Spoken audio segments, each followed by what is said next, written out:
you very much for watching that commercial break. That gave me plenty of time to finish off my bottle of water. So let's just get that out of here and get ready to go as we are in the lobby currently for Reynor and you. Oh, Starcraft tweeted about us. Nice. War Chest XP with Bay Street TV. That might be the most generic tweet of all time, but you know what? At least they got the information correct for once. So, hey, kudos to the Starcraft's Twitter. Anyways, we're getting into the lobby now. It's Reynor and uThermal. And if you guys missed it yesterday, oh my god, uThermal and Bly played a friggin' phenomenal TVZ. Today, I'm just expecting so much good stuff from, but we'll talk about favorites. We'll talk about the players once we get into the game. I'm just now seeing if they are ready. And when they both give me the confirmed that they're in the game and good to go, we'll get started here for the second semifinals. Both of them are ready. Let's hop into it. Cool. All right. Time to find out who fights Showtime in that grand finals match. So we hop now into game number 1. Trailed off my sentence there a little bit too soon because I have to wait for the delay of the game to start. 3, 2, push.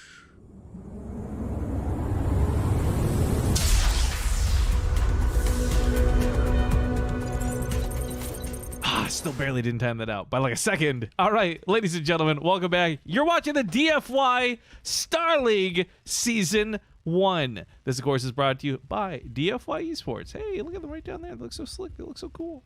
For those who don't know what DFY is, they actually come from, I don't know, subsidiary, whatever we're going to call it, DFY Links. They help you do websites and SEO and all that stuff. They're getting into esports, so they're running a tournament with us through Starcraft 2. It's their first tournament ever. I've had a lot of fun doing it. I think these are some of the best games I've seen in months, and I don't know if you agree, but I'm loving it. One thing I'll say really quick before we do the intros is, of course, they are trying to give away an iPad. At last check, only like 150 people have entered. In fact, let me click that right now. How many have entered this right now? Because today's our last day of broadcasting, so if you want to get in on this, you got to do it now. 167 entries. That is not many entries. That means you've got a pretty good chance to win an iPad. If you haven't gotten in on that giveaway, do it now. Why wouldn't you? You don't have to sign up for anything. You're not giving them any information. You're just trying to get a free iPad. Go get it. But all right, ladies and gentlemen, enough dilly-dally. To the bottom right, we do have the Team Liquid player. His name is uThermal. But I love his name on the BattleNet thermostat. To the top left, we have the Italian Red Zerg, Reynor. And what's really important about this, again, to just clarity for everybody, we're playing on the West Coast server of North America because Reynor is presently in Korea and uThermal's presently in Mexico. I know classically 2 European players, you'd expect this to play out on Europe, but they're all over the world. They're global. But this is a weird matchup for me because I think uThermal's had some struggles with Zerg, and he's certainly been on the side of frustration when it comes to the, we'll say, current strength of our buggy little friends. But he showed us a really great series yesterday versus Bly. It went all the way to Game 5. We had long games. We're talking like 30-plus minute games. I'm not saying that it'll go the same way here versus Reynor, but we did see a lot of things like Cyclones and Hellions and Mech when I didn't expect it, to be honest. I did love, though, that 5th and final game yesterday where he finally went bio. I love watching uThermal's bio style. I think he's so good at control over his units, but even then, it can be super frustrating to lose after putting so much effort and work into playing bio, so I understand why you'd be tempted to play Mech. But if I'm being clear, for all of the new friends from the front page or the people who are just tuning in, you don't know these players very well, Reynor is without a doubt the favorite player in this matchup. Reynor has been in the finals of the WCS big events, I think, twice now, at least. He's killing it. He's so good at this game. He's so hot. Him and Cyril are really the kings of Europe as it stands right now. Does that mean uThermal doesn't have a chance at all? Absolutely not. I genuinely think this is going to be a good match, but I definitely favor Reynor coming into it. However, I also super definitely favored Showtime in the last series, and that was a really close finish. So it's tough to say on this one. But we do know for sure, no matter what, it is either Terran or Zerg versus Protoss in the grand finals. It's just a matter of which of these guys goes there. Now back at home, Starport's on the way, same with the 3rd CC. So far, nothing to really give away what his plans are. I'm leaning a lot towards Mech because he showed a lot of Mech yesterday. I think out of 5 games, 4 of them, if I'm not mistaken, Started with sometimes the bio, but ended up being mech for the most part. Reaper, oh my god, with 1 HP, barely gets up here for another scout. It's super dead. Maybe throws a grenade out to disrupt the mineral line. No, he's just super dead. But that was a good distraction because 2 Hellions walk into the natural while this goes on, and Reynor doesn't get caught super off guard by this. In fact, that Queen body blocks pretty perfectly. And uThermal's gonna have to pull this Hellion back. 2 bunkers are coming down, though. Whoa. Is he expecting a Nidus Worm? If he's expecting a Nidus Worm, the second bunker makes a lot of sense, and the scouting on that layer is probably what scares him the most here, which made that Reaper scout oh so very much more valuable. But I don't know if it's going to be a Nidus Worm, because Reynor's just going for speed right now.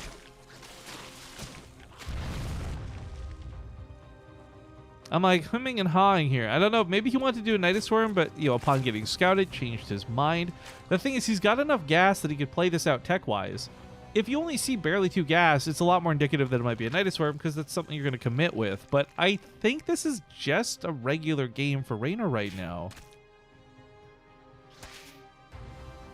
Oh. All right, Fusion Core comes down. And look, once upon a time, we're like, this is definitely Liberators and Liberator range, because what else would it be? Nowadays, battlecruisers are very much on the menu. But it's a really good thing he went for these bunkers one way or the other. Maybe the bunker in the main base is not nearly as necessary, but there is a roach attack coming through the front end. Oh, this is a really unconventional way to do roaches. He's going for tunneling claws on this one.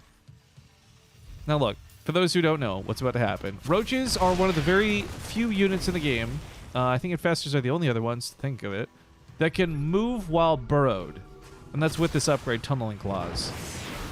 A big part of this is like uThermal can fight off the amount of roaches and Ravagers there are at present, but he won't be able to deal with that if they crawl underneath detection and pop out on top of the tank. This battlecruiser is going to be really essential for more than one reason. Partially for the defense, but also it's a good way to cause a counterattack when he gets stuck at home dealing with this. Second bunker's coming down. I like that he salvaged the one in the main base, and it is going to be full-fledged mech, by the way. More factories coming down as we speak. More factories mean more cyclones and an easier way to fight this, but to be clear, what he needs above all else is detection. He's continuing to scan forward looking for something, anything to tell him what's going on here. Because he still, at this point, doesn't have confirmation of anything. He doesn't know whether it's tunneling claws or not. He just knows there's roaches and Ravagers outside of his base. 3 Hellions managed to run by, and 3 Hellions are enough to one-shot a drone. So, if he can run around the map with these, that could do some serious damage. But he bores. Oh, he scanned. This is such an important scan. He sees the tunneling claws now. I think he's got one more scan to actually deal with this too. He's going to start building some units here to block this out. He doesn't have an engineering base, so he can't build missile turrets, but the SCVs were pretty pulled into the fight. So big repair on this bunker, trying to keep this alive. Burrowed roaches pop out on top of the siege tank, but a battlecruiser comes in to replace it. Oh, these corrosive bombs are hitting hard, though, and that bunker is going to break. Maurice has to fall back to the second bunker, but it's a good thing he's got the second bunker to begin with. Battlecruisers are not in an optimal position here. I think he should be target firing down the Ravagers. Now makes that decision to focus that in the backside. Losing 16 SCVs seems like a lot, but keep in mind, Reynor doesn't exactly have 100 drones back on his side of the field, and uThermal has a third CC. So this situation is not as dire as it looks, despite how frustrating of a defense this is to make. I love the Viking on the ground, though, by the way. He pulled everything to deal with this. The bunker was abandoned a little too soon. SCV pops out and will go for the fight. Battlecruiser will eventually clean this up, but it's a question of taking too long to clean this up. Now, at this point, a lot of SCVs are dead, and recovery seeming a lot more bleak for uThermal at this point, but a second Battlecruiser spawns in a few moments, and that should have a much easier time cleaning the rest of these bad boys up. It is super annoying, though, because, again, he barely had an engineering bay to begin with, much less got a turret down, so detection is a problem. He's got a lot of scans available, but catching these roaches is super duper annoying, as you guys can see. He'd much rather be using these battlecruisers in any other way. Now, Reynor doing this, like I mentioned before, was really unconventional, and it's almost no way to really scout for this, to be honest. So, uThermal getting caught off guard by this was kind of expected. It was just about minimizing the damage here, which unfortunately, it ended up being a lot of damage. Not only breaking the natural base, but, command center's been lifted, it's burning. Battlecruisers teleport across the map. I don't know if they're going to try to force out a base trade or not. They focus down the Spore Crawler. Queen should go down pretty easily, too. Yamato Cannon is available on these battlecruisers, so if more units come out, he can just blast them away. Oh, Raven? Oh, Raven gets out for detection. This is huge. Now he doesn't need to burn scans every 3 seconds and can start considering to drop mules, but I mean, to be clear, this is a pretty shitty situation for both. The difference is Reynor can just build a bunch of spore crawlers and survive, whereas uThermal can't pull anything off quite so simple. He's floating all of his buildings away, but 2 battlecruisers are not enough to win this game. GG. Reynor takes the first game in the series. What's kind of heartbreaking about that is I really like the idea of the battlecruiser. I think it's a good call in most situations. But if that had been like a Banshee or 3, I think that would have been a very different game. Either way, again, there's no real easy way to scout that, confirm what's coming. So, well played out of Reynor. uThermal definitely was prepared for a Nidus Worm. He was not prepared for burrowed roaches. All right, we're hosting up the next lobby right now. It's a one-man show, by the way, folks. I'm doing everything here on my end, so just need to take a second to get this sorted. No GG? Oh my god, Roddy has a no GG emote with its parting's face. I need to go fix my sub to Roddy, like, right now. That's amazing. That's horrible, but that's amazing. Oh, did I not link Reynor? The lobby? I thought I did. There we go. Okay, map number 2 taking place on Winter's Gate for this. This is the map that has those little annoying slow fields. I'll try and walk you through this, dear front page friends, once we get into the map, because it's kind of just stupid to explain right now. But I'm just going to set their skins on here for the war chests. And as soon as they say they're ready, we'll get into it. Thank you for streaming. Thank you for being here, guys. It's really great. I know we have a lot of people coming from the front page, and like this viewership is inflated, and I'm not reading too much into it, but it is really great having a lot of people to watch Starcraft 2 with today. So thank you for watching the show. Thanks for tuning in.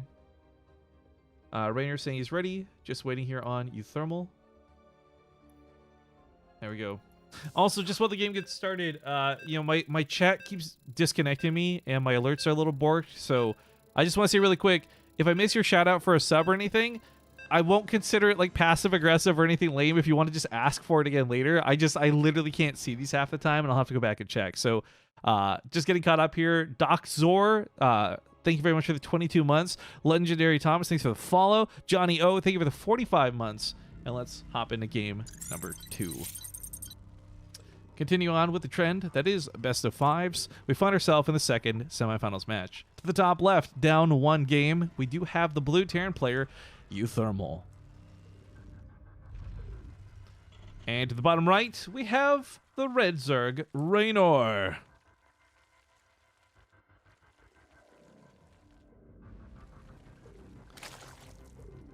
But yeah, going back to the whole who is, what is, how is DFY thing, I don't really know too much about their main business because I've only been working with them in terms of their esports, trying to get this tournament going and put on some good games, some good shows for you guys. But I've been told that if you guys need help with link building or SEO, you should definitely reach out to DFY.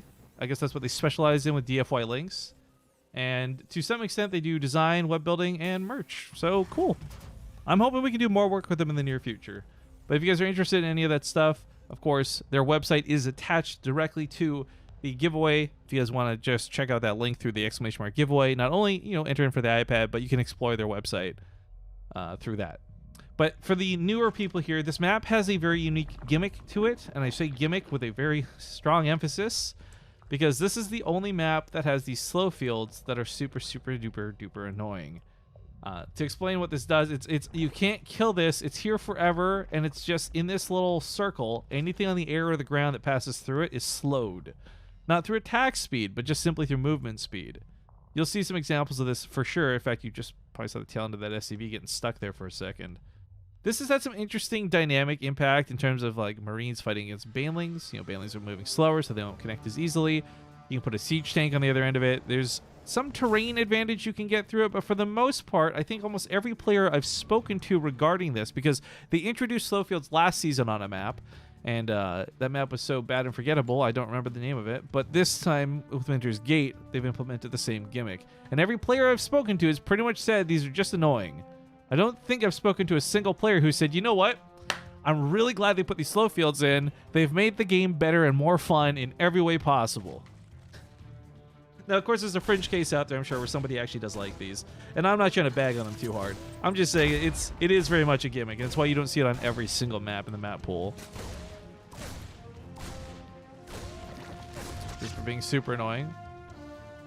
I just realized queens have like, oh my god, with this skin, they've got like, what is it on the back of their head? Like a giant canister. Ugh. These are, of course, both players have been assigned the war chest skins for the most recent war chests. Tirador and Cerberus, I believe they're called. So kind of half robot, cyborgy Zerg. Oh, even the Lynx have those little canisters on them. Radio receivers? I don't know what they were called, but... the thing I like most about the Terran one is that new glow and the effects that they get. The medevac obviously looks so cool in its boosting. The Reaper jetpacks, you name it. I loves it. And if you guys want access to the war chest, obviously you can go buy it, but you'll also unlock parts of it by watching the stream, by claiming that XP every so often. I think pretty much every Starcraft streamer is using that Twitch add-on. Extension, I think it's called. Very similar build coming out of uThermal this game, but with emphasis on a faster stim. So we're going to see bio this game. But when I say similar build, I mean faster third CC. This is something that can sometimes be risky, but also sometimes be a godsend that can recover you from impossible situations. Reaper getting a really good scout around here too, by the way. Not just to the main base to see a layer versus no layer, but seeing the gas count too. Oh my god, is he going to get out here again? Oh, no, he jinxed it. Either way, really, really good scout there from uThermal. Almost called him thermostat. Ugh.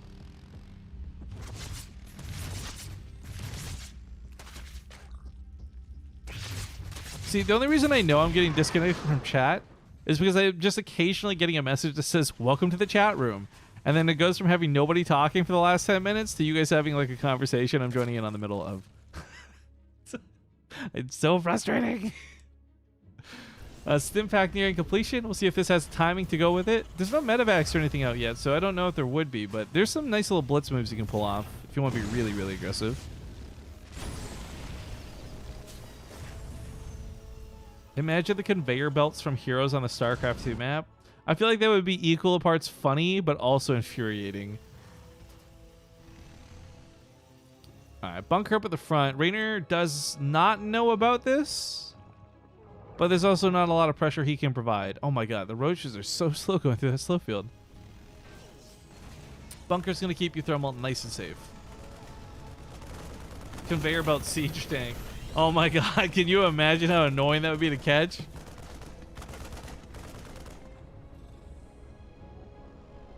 Or how about conveyor belt widow mines? Oh my god. Bro, that bad boy, let her rip. Also, man, where's hydration bot when you need it? I need to remember to drink more water. My throat's killing me today. I'm being really bad about this, actually. One sec, guys. Water break. Everybody, make sure you're drinking water. Stay hydrated, etc. We have a Nidus room coming down, by the way. Nidus rooms are super frustrating to deal with. Again, going to take it a little bit more casual here for our front page friends, but well, I'm sure many of you are somewhat familiar with the history of StarCraft, and you know what a Nidus room is kind of. The most recent iteration of the Nidus Worm is really infuriating to deal with. 50 minerals, 50 gas. It gets about 3 armor while I'm burrowing, and it's like an instant unload if it goes off. So if you manage to successfully unload this Nidus Worm, and oh my god, uThermal doesn't have vision of this. The whole army's there in an instant, and it can retreat in an instant, and it's so frustrating. But by providing some pressure, uThermal may be able to keep Reynor at home. Yeah, you see here he's got to unload from the Nidus Worm. Still no knowledge of this Nidus Worm whatsoever, but he is going to hear that roar on the other side of the map here briefly. An attack through the front line, but a tank here to push that off. But even though the Nidus Worm has come out on the other side of the field, uThermal is putting on so much pressure to this third, Reynor cannot actually put anything through it. However, it's much faster for the roaches to go in here and pop out here than it is for uThermal to get home. So this is frustrating, to say the least. As you can see, some SCVs have been pulled. Main base getting compromised as we speak, but a nice wall off, actually. His production is protecting him most here. But in doing so, he's still going to lose out. That's no more siege tanks, for example. He's got to move the factory over. Starport might get denied here. The front base, the front is being compromised too. This is not an easy position for uThermal to be in, and these Nidus Worms are going to be so annoying to deal with. But he does blitz through this one. The amount of bio he has is pretty substantial, and while they don't quite have +1 yet, they're about to have 1-1 in a few seconds. cleaning this up is easier said than done, but once he gets a handle on this, this is going to shut down Reynor pretty hardcore. He'll have to leave a couple units up here, too, to ensure that another Night Storm does not come back up where the previous one was. Funneling his units back through, though, super annoying.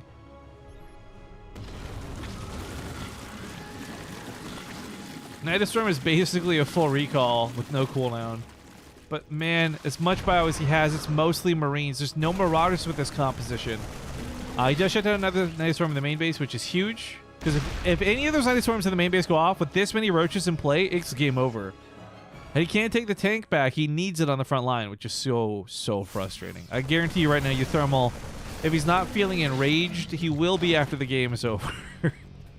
Because while this goes on, of course, Reynor did not exactly go super crazy all in with this. He is still advancing his tech a little bit, but it does feel like this is going to be all in terms of this is all this game's going to be. I don't think we're going to see Hive Tech. I don't think that he's got plans for this to go on further and longer. It's kind of win the game off Roach Tech, and that's why we see the investment here doubling down now on Tunneling Claws and Burrow.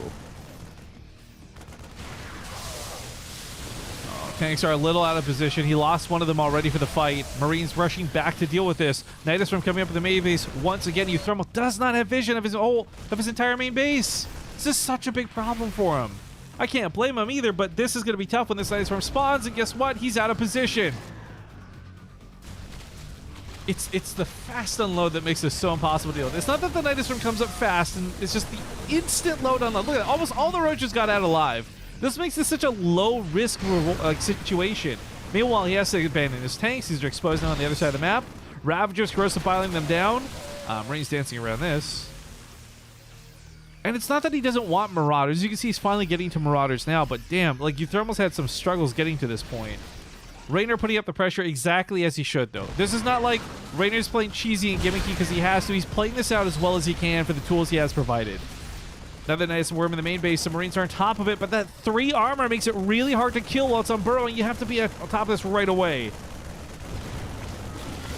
Okay, only a couple of roaches come out. That's manageable. Another Night Storm comes down to replace the one that just got killed. He's going to have to shuffle some units back up here, but I think this will handle it, especially with Marauders in play. Now, the burrowed roaches are going to be so annoying to chase down. They do heal while burrowed, but it's worth noting they lost their super heal while burrowed. Once upon a time, burrowed roaches had crazy... Oh, no. Once upon a time, roaches had crazy healing while burrowed. That's not the case anymore. They just have, like, mediocre healing while burrowed. All right, guys, you ready for another guessing game? We'll do another sub giveaway if anyone's correct. How many roaches do you think have died this game? Not Ravagers, not drones, roaches. I'll pull this number up here in a second. All right, let's see some guesses coming in. 80. 80 roaches. You guys are so far off. Everyone watching guessing in like the low 40s. Y'all crazy. Reynor's been dedicated, to say the least. 80 roaches dead, and of course, a little bit more as uThermal pushes through for victory. 2-2 on the weapon upgrades. GG! Thermostat.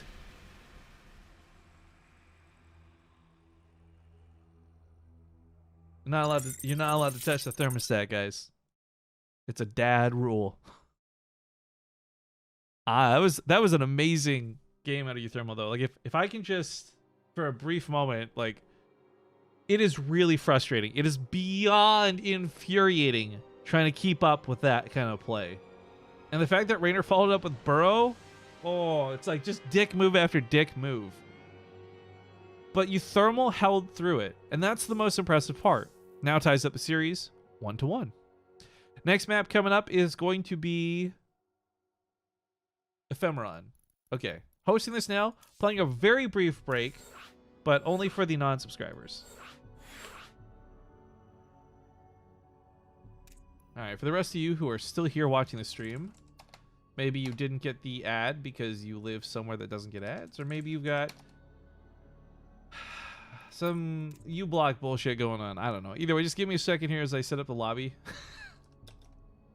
I'm just going to be walking and talking a second on the front page, Twitch. And as I awkward my way through this, it is Game 3 coming up. I love TVZ. This is my favorite matchup. I'm so sad that we can't have like TVZ finals, but a TVZ semifinals at least, not bad, not shabby. All right, set the skins, Terrador, and Sabras. And you know what? Just to buy a little bit of time for the people who are watching that commercial break, let's replay that really cool promo video. Once this is done, we'll be in the game.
All right, guys, welcome back. It's game number 3.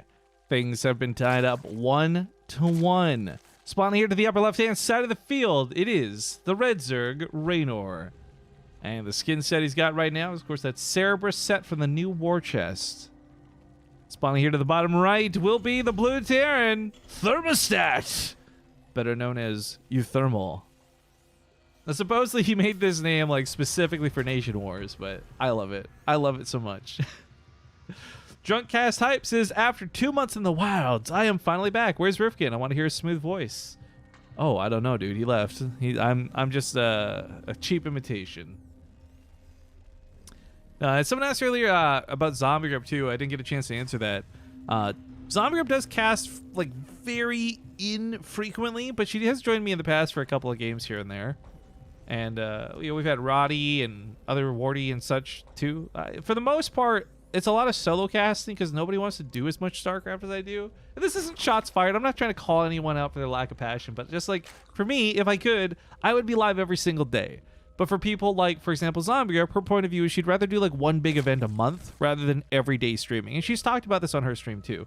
So it's not practical to have everybody join me all the time. But just to be clear, I have no problem working with anybody if they want to. It's just a matter of whether they want to a lot of the time. And I bring this up with a lot of emphasis because people like creating this weird narrative where there's something wrong, or maybe there's like a fight going on between myself and Zombie Grub because we don't work together anymore. That's not the case at all. And if you ask her, she'll probably give you the same answer I've just given you now. But yeah, anytime she wants back on the channel, she's always welcome, of course. I think she's playing Final Fantasy today. I think she might even be streaming right now, if I'm not mistaken. I think I saw a go live notification. I could be wrong. Anyways, Drunkcast Hype, thank you for the Twitch Prime. Welcome back for 5 months. Glad to have you back again, and welcome back from the wilds. Now, uThermal played Bio that game, and that's something I really want to go over here because I freaking love uThermal playing Bio. It's one of those things where I don't know why he just doesn't always do it. I feel like it's his best games. His control with his army is so good. His stutter step is always on point, and his drops, his drops.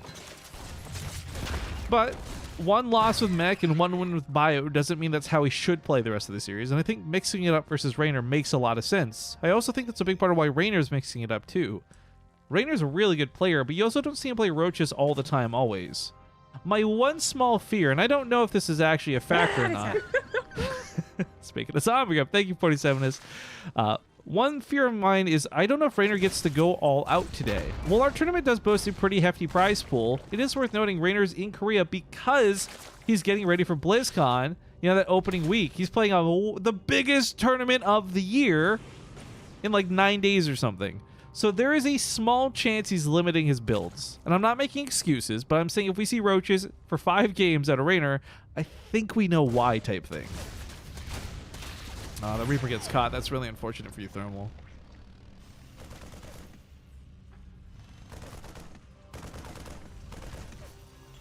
Oh my god. I did 47 is that message. I forgot about that old name of his. Senior Cavalon. Yeah, uThermal's gone through a lot of names over the times. Replacement Man, right? Replacement Man's probably my favorite uThermal title because every time he's replaced anybody in a tournament, he freaking wins that tournament. He's so good. And that's a big part of why I'm nerding out and fanning over him, but I don't want to give too much of my bias away because without a doubt, again, Reynor's the favorite player coming into this, I think. Speaking of which, he is going for a Banley Nest this time around. So if uThermal does play Bio, Reynor can play around this a little bit better. And in fact, yeah, with Stimpack, it is going to be Bio. Liberator sets up possibly on the left side, leaving an opening for the Hellions. Or maybe they can combine forces and just do a lot of damage. Raptor on the left side. Oh, that's an annoying spot. Does he have vision? Oh my god. Do you get vision with this? Well, he'll have an Overseer and Overlord anyways in a worst case scenario. Okay, so that's not a sight blocker like an Overlord would have. I thought for a moment, like, no way, that's so gross, but it's okay. Liberator gets out alive too, which is nice. Normally you don't. That Liberator is usually just sacrificed for like a couple of units, but whether that goes in for round 2 or whether he repairs it up, either way, it's nice that got out.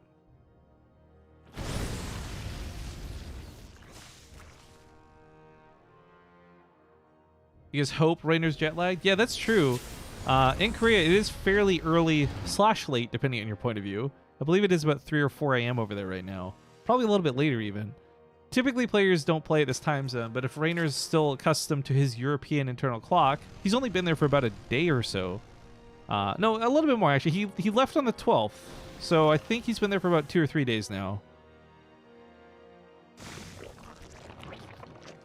It's almost 4 a.m. in Korea? Yeah, it's late.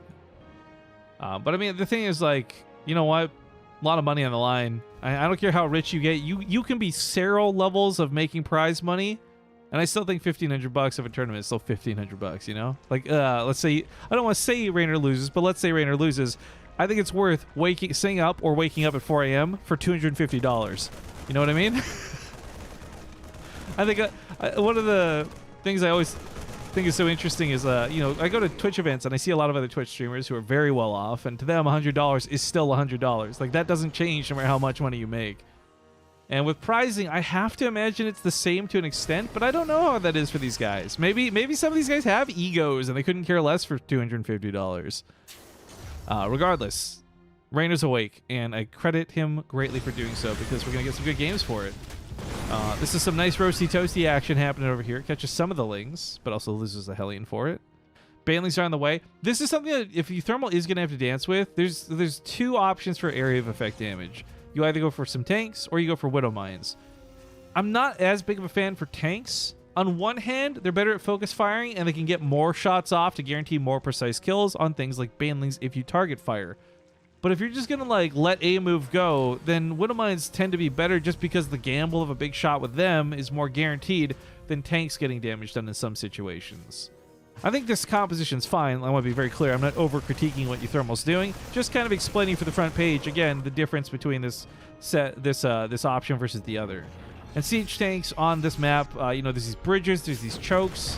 There's a lot of tempting spots to put these up, but at the end of the day, Reynor's going to set up a flank, and if you're not careful, you're surrounded from both sides of this bridge. And those siege tanks do have a great spot to fight in where they are right now. But Reynor's not wasting time fighting in the middle of the map. Oh, but he's getting fired alive! A lot of Zerglings do still run through those flames. SCV's pulled out immediately.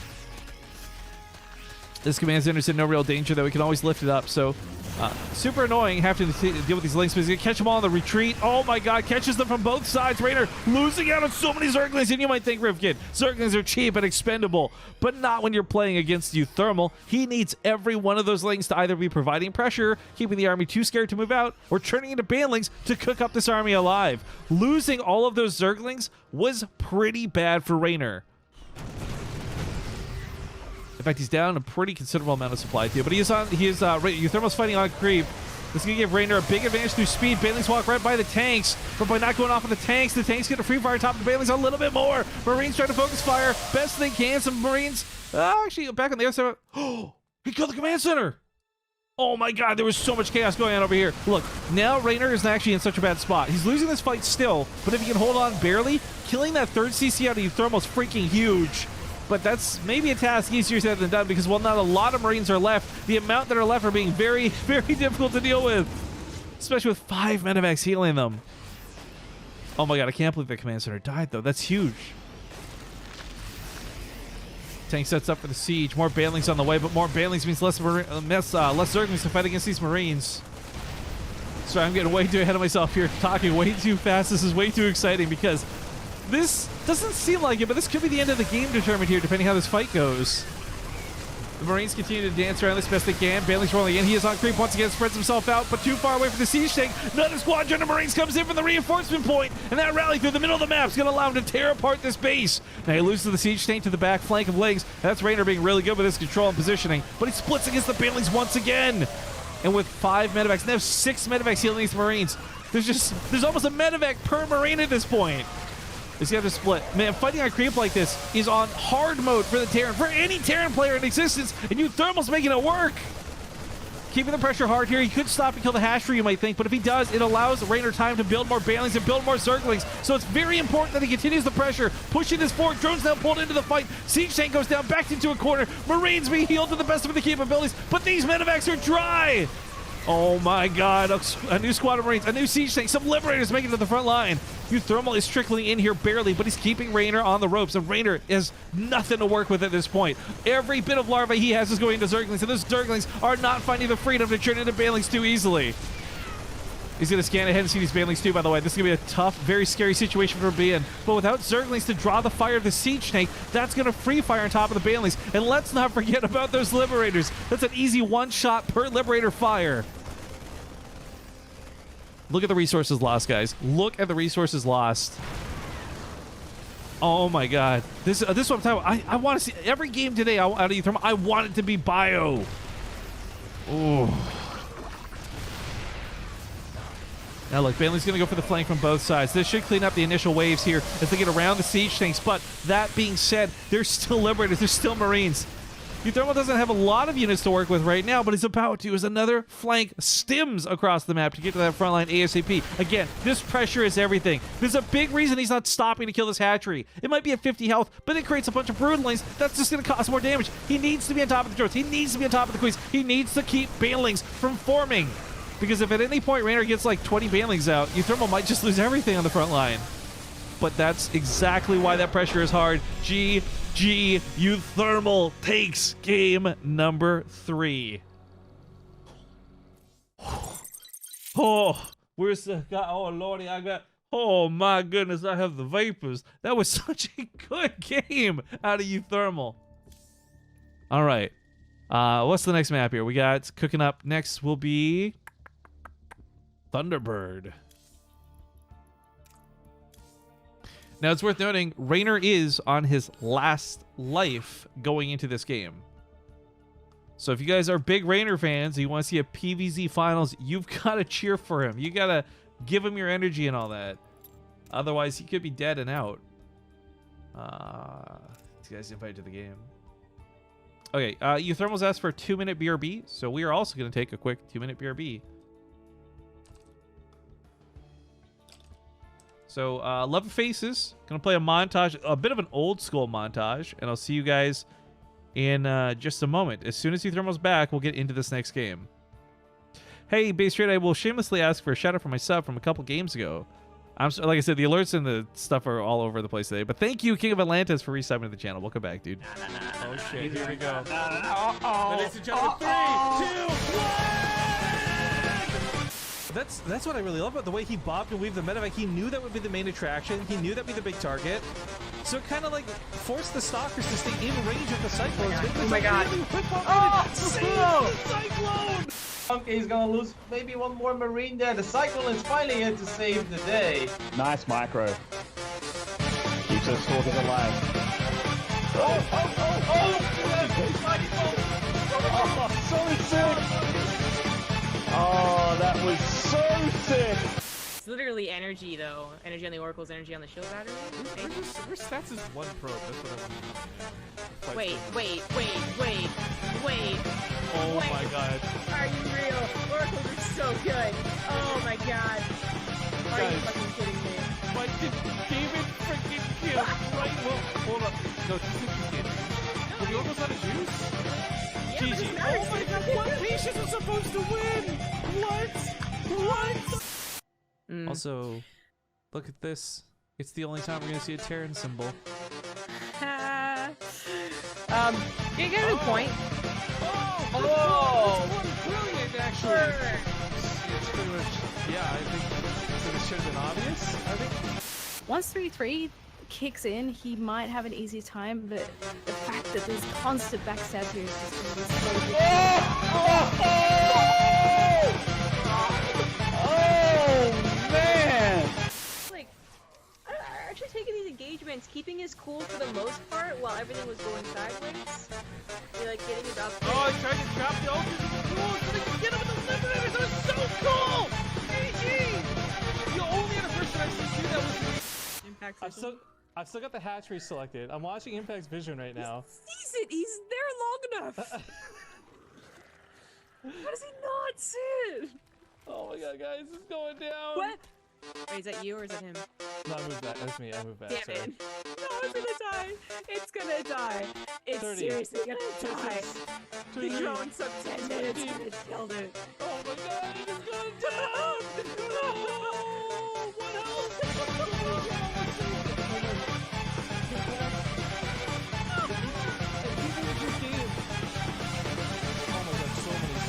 So the ghosts just have no problem sniping off the very few army supply that comes at them.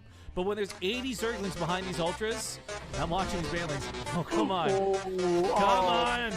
Oh my god! The Marines are in a spot where they could intersect this. That might be kind of what he's looking for too. He's looking for something at least. He's gonna see the warp prism with the Marine barely. Oh no, maybe he missed it entirely. He's not coming back. Oh no, he's reacting. He's got Marines in the main. Okay, so he's just gonna go push for the rest. Problem with this warp prism now. This is an explosive bomb! Takes up a turn, 5 HPV. He does start breaking stats. I said stats was gonna win this game, but maybe I spoke too soon. He's down to 45 army supply. He's not winning the front line. Big siege strap from the entire army is frozen out of the game. Okay, so we're back. Hello, everybody. I'm not sure what's going on with Reynor right now. He's typing a lot of Korean gibberish. I don't know if his keyboard broke or if it's on the wrong settings, but I'm just letting you know that we're currently in the lobby. And, oh, I'm being told to check Discord.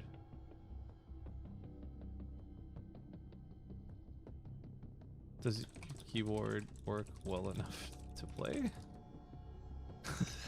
Okay, so Reynor's typing to me on his phone on Discord because his keyboard got swapped into Korean and apparently he can't change it. Restart? Okay, so he says, let's try. We'll pause if it doesn't work. So, basically, Reynor, somehow, some way, we don't know how, his keyboard got locked into Korean. And, we're gonna find out what happens. If his keybind's still working on everything for Starcraft, it won't be an issue. But if it is, we'll pause and remake and hopefully maybe restarting the computer or something might work. I made a drone, so far looks so good. I'm going to presume that the lack of a pause means we are good to proceed. So, with that being said, ladies and gentlemen, welcome back to the DFY Star League semifinals. We're in game number 4, and this could be the decider match. He's got 2 points up on the board. To the bottom right, it's the blue team liquid player, uThermal. To the top left, we have the red Zerg. It is, of course, Reynor on his last life, trying to survive a little bit longer. Now, I don't know if he's staying with those folks, the other gamers in the Korean house, or if he's been given his own like hotel accommodation by Blizzard for WCS and BlizzCon lead up. I don't know what any of the details are for him, but I just love this idea that like he got up to go to the bathroom and like special sneaks into his room to sabotage a Zerg player and like swaps his keyboard into Korean or something. Savage7, thank you for the Twitch Prime sub. Welcome back for 29 months, dude. But regardless, whatever's happening, it's I guess working for him. So no restarts required. Also, I have a little bit of another event I'd like to tease that's coming up. Ooh. I'm going to say this name really wrong. Taburninator? Oh, Trogdor. Taburninator. Thank you very much for the Twitch Prime sub, dude. But I have an event coming up I'd like to tease. Now, yesterday on the broadcast, I had said the 16th. That was actually the wrong date. I'd like to quickly fix that before. On the 17th, we're going to be doing something with our sponsors, Ting. So they don't sponsor this tournament, but they're our channel sponsors. Ting and Neeb. We're going to host a show match with Neeb. Just a brief little best of 3. Nothing too special there, but what's going to be cool is afterwards, we're going to have viewers come in and challenge Neeb. And, of course, many of you aren't going to defeat Neeb, but what's going to happen is we're going to have a who can stand the longest versus Neeb competition. Basically, who can survive the longest. You're all going to die, but who can die the slowest. Whether your tactics are to build a bunch of cannons or maybe float your command center to the corner of the map, either way, you're going to be welcome to come challenge Neeb for a community night, and we may even have some prizes for it. More details of that to come soon, and I don't want to over-advertise this tournament because this is a DFY tournament, but I'm just letting you all know that on the 17th, so 2 days from now, we'll be doing that. So that's the next big Starcraft thing we have scheduled. That's some really good Reaper micro, actually. Hopefully it doesn't get a little too over here. Oh, it gets too close to the queen, but backs away. Whew. For uThermal, it's very important he keeps this Reaper alive on Thunderbird. Scouting is going to be huge. Now, he's already seen a pretty big scout through this third base. Complete. But what he's going to really need to do is see the gas count. That'll tell him whether it's going to be layer, whether it's going to be roaches, whether it's just macro on Reynor's end. I feel like a lot of what we're seeing out of uThermal 2, very important here, is that he's been playing these games kind of short. And I truly think that if this goes long, Reynor's got the big advantage. Reynor's macro game is actually so insane and good that if this goes to a 30-minute game, I don't actually believe that uThermal, even in his best condition, could keep up with that. So maybe that's Reynor's plan for this game. Faster third doesn't lead towards an actual all-in, but just leads towards a greedier playstyle that allows him to get ahead in the game. It's not always easy to pull that off, but if he does, I can see that working for him against uThermal. But it is also worth noting, uThermal has not started a fast stim pack again, and it's kind of got back to a build very similar to what we saw in game number 1.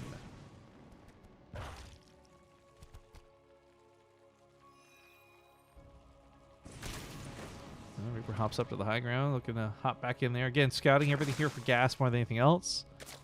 He's going to see that he knows Ling Speed's on the way. But, ooh, this has actually made him feel confident enough to go for a battlecruiser on his side of the map. You combo these with Hellions and you can do some big damage to Zerg players. Like, big damage.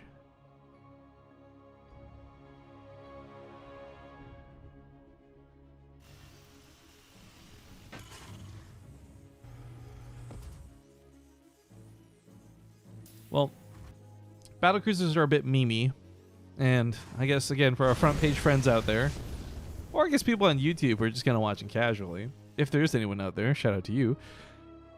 These used to be a very different style of unit. Battlecruisers were late game only, and even then they didn't really have a role in the game, so Blizzard changed them, and now they are both a late game unit as well as an early game harass unit. And there's a lot of memes that have been made around them, and I love them, and I think they're hilarious, but just to be very, very clear, this can do some serious damage if a player's not prepared for it. And right now, Reynor doesn't have any Spore Crawlers down yet, but he's building them as we speak. So, one Spore Crawler and Queen per base, while it will not kill a battlecruiser, it will usually at least prevent it from sitting over the mineral lines for too long. And it's about minimizing the damage in those sort of situations. But uThermal's going to have, like, what, 8 Hellions in play? What's terrifying to consider is that when that battlecruiser goes across the map, there's going to be up to 8 Hellions ready to run into these 2 bases. In fact, if 4 Hellions go here, 4 Hellions go here, and the Queens are busy chasing a battlecruiser, somewhere something's going to die. Overseer in the main base gets good scout off, too.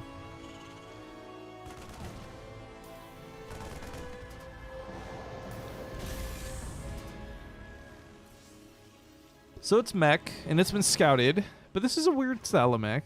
Because while the Hellions make a lot of sense and are very common to see, what is less common is like this 2 Widowmine follow-up.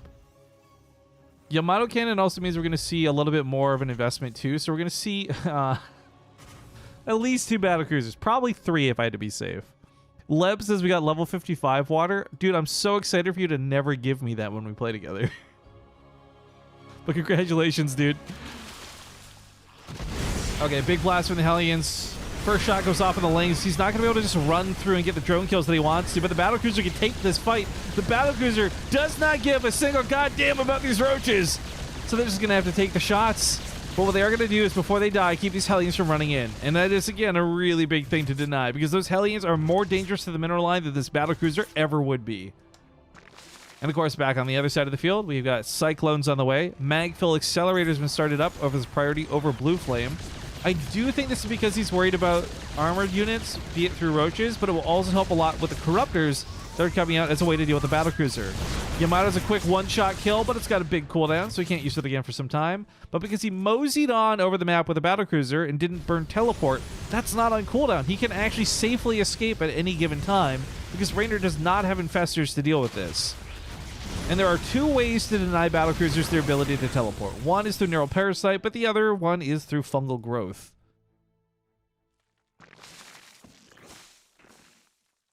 Alright, Blue Flame's on the way now. Blue Flame will be really good at frying up these Lings. Adds no bonus damage here versus the Roaches. So he's on 2 battlecruisers moving towards the 3rd. This one's still getting alive. Yamato about halfway off cooldown now. I mean, at this point, I wonder if it's worth, like, just scanning. Yeah, scan as you run by, just because you're going to kill a lot of the tumors anyways.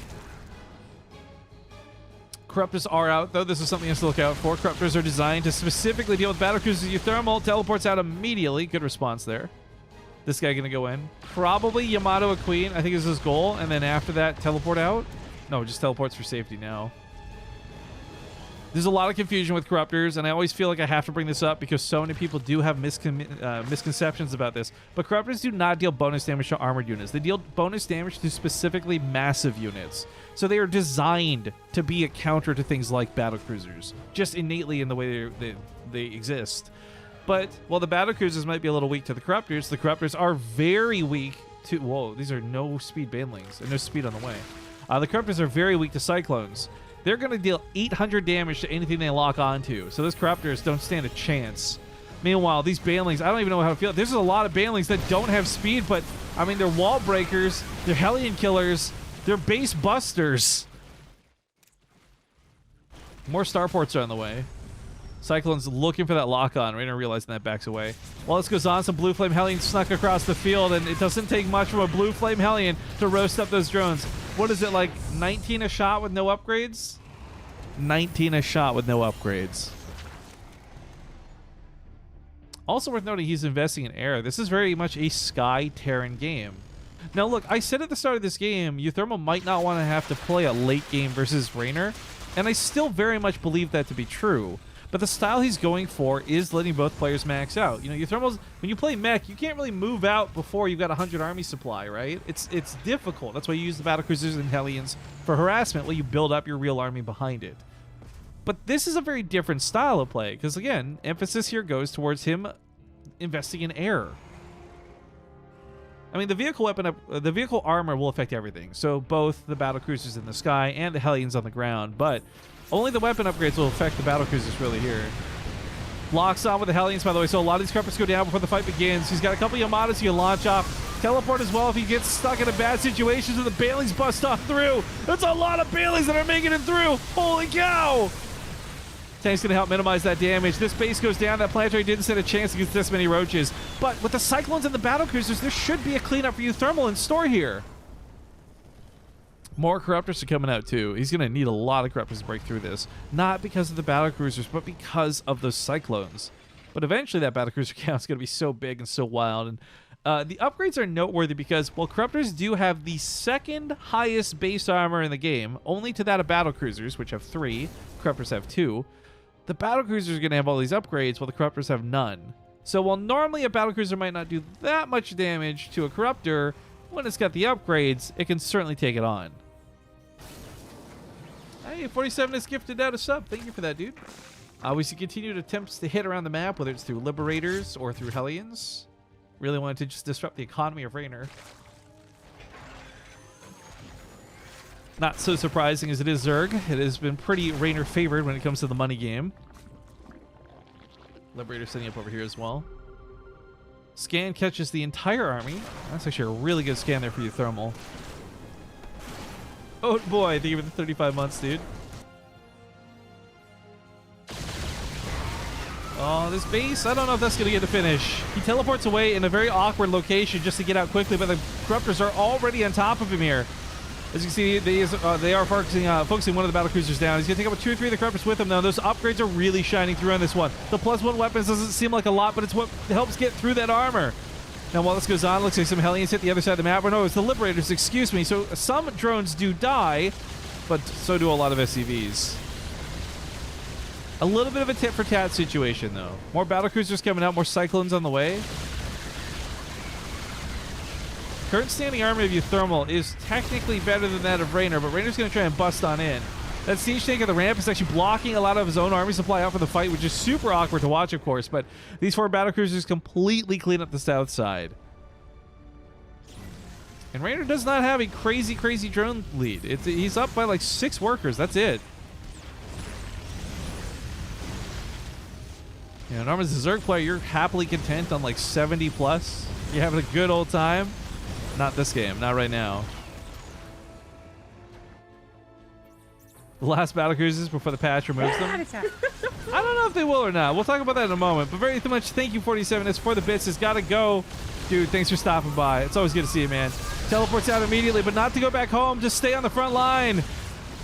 Support those boys in the back. These Cyclones kite through. The Corruptors are having a hard time killing the battlecruisers. We see a lot of transfuses going into these Corruptors, by the way. Holy cow. These things have had like 10 lives. They've lived 10 full lives. That's a shame. If uThermal had +2, by the way, I think it'd actually be able to DPS this, but well, a couple of battlecruisers do go down. 2 now in total. 26 Corruptors have died trying to kill them. So this has not exactly been super cost efficient for Reynor in that regard. Oh, he's going to lose out some more SCVs. He's going to lose out some more battlecruisers now in the backline too, but all the Corruptors are going to die for this. So again, not sure if worth or not.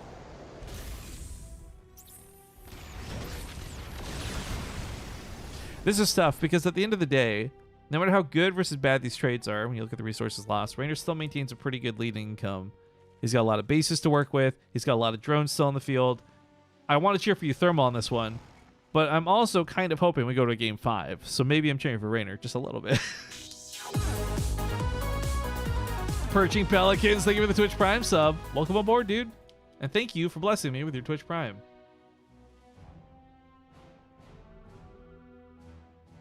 I love these battlecruiser skins, though. They look so good. Again, if you guys want these yourself, this is from the current season's war chest. You'll be able to purchase these skins later for a much higher price. If you buy them through the war chest, you can unlock them for a much cheaper deal by playing the game and watching streams. But if you wait and buy them later, it's going to cost a lot more. That's the whole point of the war chest. It's kind of like an early access thing that helps crowdfund. It's neat. It's definitely neat. Hellion hit squad. Uh-oh.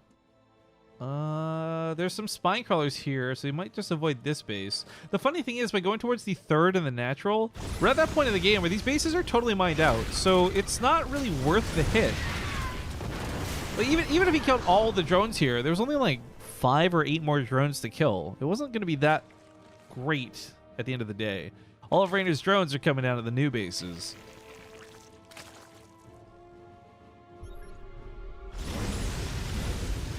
Also taking the time to clean up the creep, because of course that creep it's what lets Reynor know that uThermal's coming. So there's no sneak element to this. Another new sub coming in through Twitch Prime. Oh no, I hate this name. How am I gonna say it? Mascurter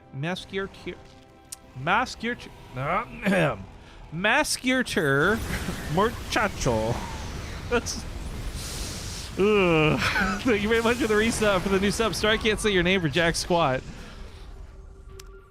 There's a lot of Corruptors still in play out of Reynor. I just realized 18 of them to be precise. There are not enough Cyclones to threaten this. These battlecruisers are in a bad way. If an anti-armor bomb hits the Corruptors, there's a chance the battlecruisers might be able to just whittle them down, but I feel like there's just too much. And uThermal, it's not like he doesn't have any army to work with. It's just he doesn't have a lot of anti-air to work with. Pudding crust. Welcome aboard. There's the anti-armor. This strips all units of 3 armor. But even then, no hype to be had. That's going to be game, and that's going to send a... I told you guys this tournament is blessed. I don't understand what it is. We go to the... Every match just goes the distance. Oops, sorry. I'm sorry, I got really excited. I pressed the wrong button. But we're going to game 5. So, what is the 5th map on this one? What is the final game in this series? Triton. Okay.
Okay, sorry I cut that a little bit short because finally we're back into it. I will update you guys in full with all the dumb things that just happened because I love all the dumb things that just happened. But spawning here in the bottom right in this final game, map 5 of this best of 5. Let me see those ace matches in the chat if you got them, guys.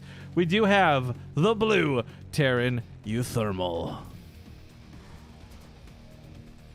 And at the top left, the red Zerg. He is, of course, Reynor. Now, as we had mentioned before, Reynor's keyboard had somehow got stuck in Korean, and a big part of why he wanted to restart his client was not so that he could fix his ability to type to me, but so that he could smack talk uThermal. So it took a few moments to get sorted. It's fixed now, and Reynor can finally type in English again, which is great. I guess what he was doing was he was typing in English on his phone and onto Discord and then copy pasting from Discord. I am amazed at the lengths he went through there. But anyways, we are good to go, and this is the final match of the set. So the winner of this one game here will move on to face off against Showtime. And again, the prize pool for this tournament features a pretty nice $1,500, which has grown to $2,000 since our initial prize pool graphic was made. So, well, first place will be worth more than $600, and second place will be worth more than $400, and fourth place will be worth more than $250. The point is, there's a lot of money on the line for this match, guys. This one best of one in itself at the end of the series, deciding whether you walk away with $250 or more, or get a chance to play for $400. A lot of money, guys. It's a lot of money. Yeah, you guys who are asking about the bracket and things like that, I want to be very clear. I don't know how to use Liquipedia. I don't control it. I don't update it. That's not me. If it said best of 5 on there, then it was incorrect, and it's fine. It's been fixed. It's resolved. But just to be clear for everybody asking, this is a best of 7 grand finals coming up after this, not a best of 5. So hopefully me, as the broadcaster, organizer, and the everyman who puts everything together, you can take me at my word for that. It doesn't matter what some other dumb website says. I'm telling you, it's a best of 7, okay? Not this match, though. This match is the best of 5. I don't know how and why this became so confusing between the last game and this one. But again, this is a best of 5 because this is the semifinals match leading into the grand finals. The winner of this best of 5 plays against Showtime in a best of 7. And at this point, if anyone's confused, well, take it up with Wikipedia. Dumb website feels bad, man. You know what I mean, Alpha. And besides, when I say dumb website, I'm 100% referring to whatever stupid betting website these guys are coming from. Because those are the ones who get obsessed over this, I find. It's fine. You know what? It's going to happen. People are going to bet on Starcraft matches. I can't stop it from happening. I just hate when people come to the channel and get super annoying about it. So to be clear, I'm not referring to Wikipedia as a dumb website. Although, you know what? Why not? Wikipedia is a dumb website. I'm referring to these other websites. I just wish Wikipedia was a little more user-friendly, to be honest, and I would use it. I gotta give a shout-out, actually, to HJ Alpha in the chat, guys, or HJP Alpha in the chat. This guy doesn't like work for me or anything. We're not like BFFs, but this guy works pretty diligently to constantly have our events posted on Liquipedia because I guess he's like the chronicler of Starcraft or whatever the case may be. So shout outs to that guy. So I got a little VIP badge in the chat. Is Rifkin beefing with Wikipedia? What isn't Rifkin beefing with? Can we get a Reddit thread about this? DAE? Everyone Rifkin? Hate Rifkin? What's going on? I haven't seen a hate thread on Rifkin lately. Did we forgive him, guys? But don't you remember that one thing he did? Okay, I'm done memeing. uThermal once again being very diligent about this scout. And, you know, Reynor's very likely to throw roaches at him. He knows about the roach horn. Oh, if that Reaper had survived a little bit longer, you would have seen the roaches spawning in particular. But with Hellions patrolling the middle of the map, or excuse me, controlling the middle of the map, and the watchtower having been taken, he'll see an attack coming, and if he needs to put a bunker down, he should be able to get one down in time. But right now, this really does feel defensive out of Reynor more than anything else. Maybe a little aggressive, but nothing committed, as he continues to build drones on his side of the field.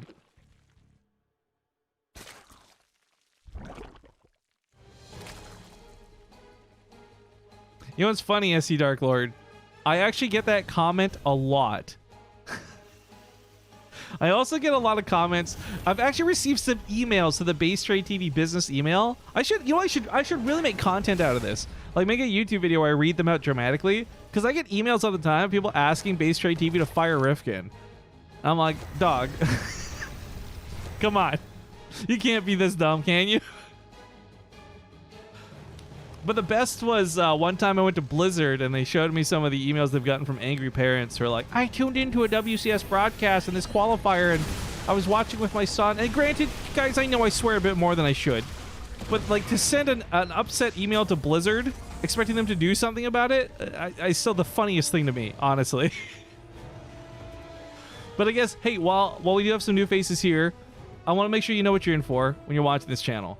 And this channel is definitely more about me, a super fan of StarCraft 2 with a really good microphone, just talk about the game in front of us, and a lot less about being something super big and super professional. So, you know, I'm not saying that for any other reason, just so you know what you're getting on this one. I'm not trying to sell you a false product. I don't want to make you think I'm some amazing hotshot commentator.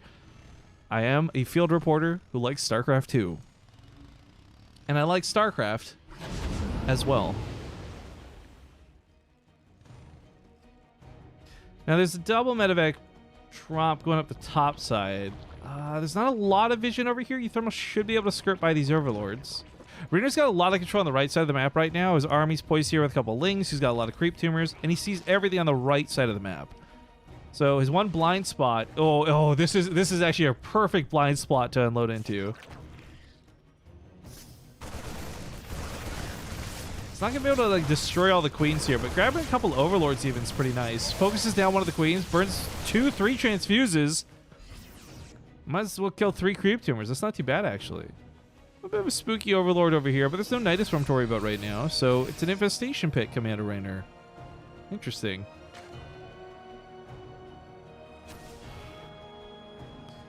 If this is just like for a quick hive, that's kind of a very classic way to play Zerg, to be honest. And against Bio, it wouldn't be too bad of an idea at all to get Ultralusks out ASAP.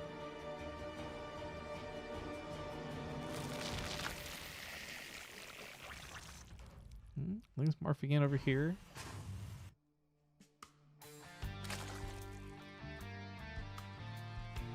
Yeah, if you guys are getting lag on 1080, trust me, putting it down to 720 is pretty much almost going to fix it. I don't know why it's like that. I'm not a technical savvy guy. But it's a fix that works for me on other streamers, so I assume it would work on my stream too. Some people can do 1080, no problem, of course, and congratulations, you weird flexers. My issue is just like, it just stops. Like if I'm watching a streamer, it'll just randomly stop. Medevac's is going to boost back home. Oh, these Marines going to catch some of the Banelings maybe? It's not about the lings, but definitely catching the Banelings if you can. He focus fires them down. Oh, so slick, so nice. Gonna lose 2 Marines, 3 Marines for this? Totally worth it though.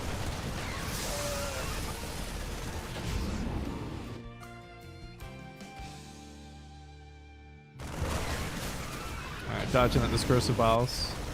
Good spot behind the mineral lines over there. pushes off these lings. Lots of little trades, right? That's how you play Terran. Lots of little wins lead to a big one. 2-2 is over halfway done at this point, so he's going to have an upgrade lead eventually against Reynor, but not for a little bit of time still. Reynor's on his way to Hive Tech, and this is, like, without a doubt, the most vulnerable period for a Zerg player to be in, but Reynor has a lot of units to work with right now, so as he slowly tries to get to Ultras, he's got to hold off this advance out of uThermal. Oh my god, this is like the kill zone, though. So many Zerglings just died running into that.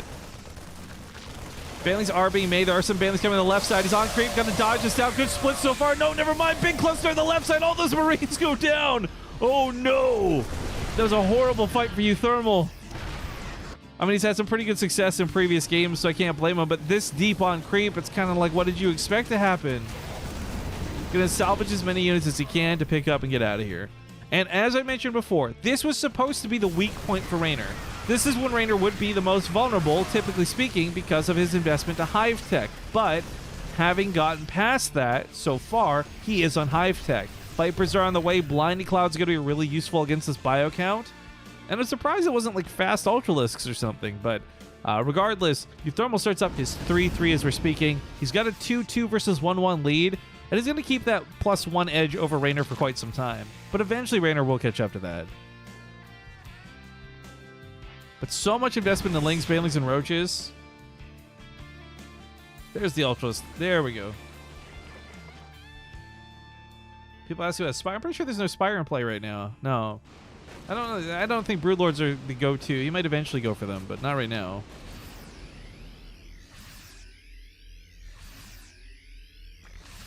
Another sweet little blind spot. I'm not sure if uThermal's aware that he just dodged a whole army that was right next to him, but this might pull Reynor back because the army's still close. Tears down the Queen pretty quick.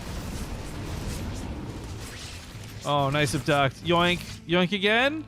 Oh, no, he's going to get through. Oh, he's got to be careful. The Parasitic Bomb. Parasitic Bomb? Oh. Okay. Anticlimactic.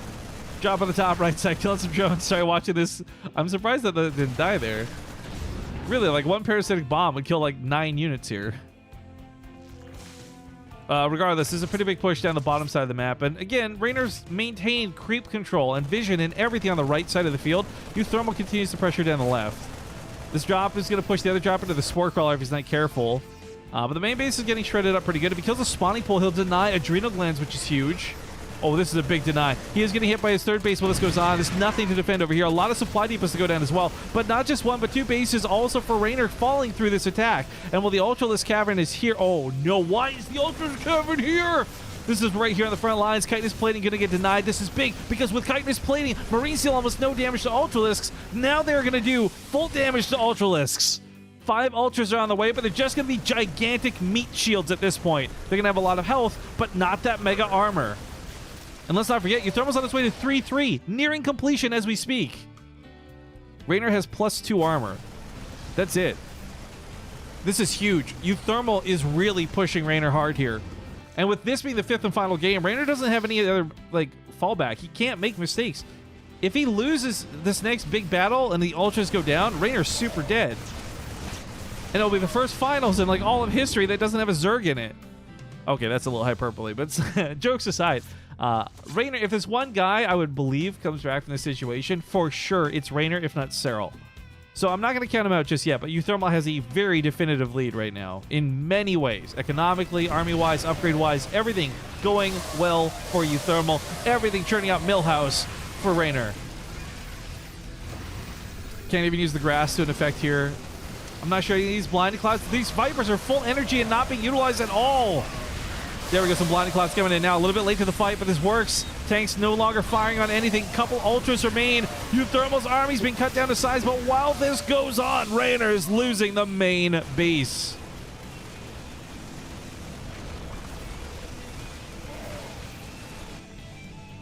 What a world of difference like 10 Banelings would have made to that battle. Jeez. That being said, though, he did take the army supplies and even them up. You know, Reynor's really fighting handicapped here too. No Chitinous Plating. Remember, Adrenal Glands was denied, so no Zerglings being made, thus no Banelings.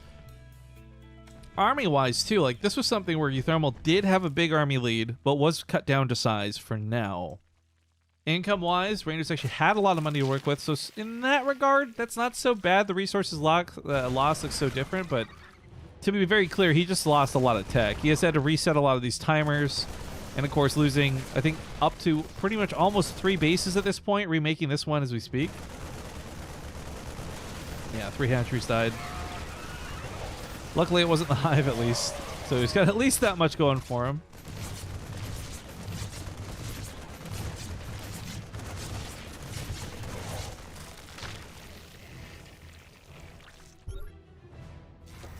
You guys are right in chat. uThermal is playing this out really well. I am just afraid that he might try and end this too... Like, if you try too hard to end it... I just sniped the Ultra Scavern again, by the way. If you try too hard to end it, that's when you start throwing games.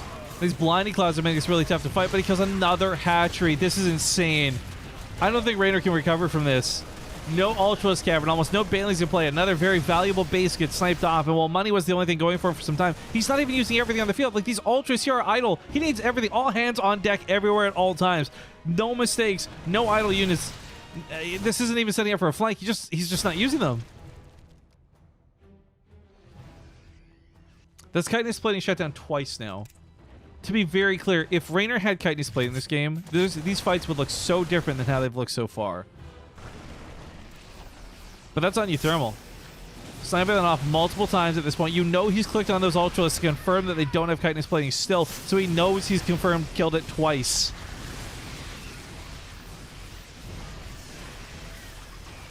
Bantling's rolling in, but I mean, they rolled in through a bunch of Marauders. Marines almost walked face first into them because of the blinding clouds. God, these are really good battles for Reynor, all things considered, being down like this. But it's, I don't think it's not good enough. There goes the splash damage. The Ultralists were, that's it. GG. uThermal takes the series 3-2 and moves on to today's finals, which means it's going to be Showtime versus uThermal. Update the graphics before I hop out of game. And more important than that, it's not a Zerg in the finals.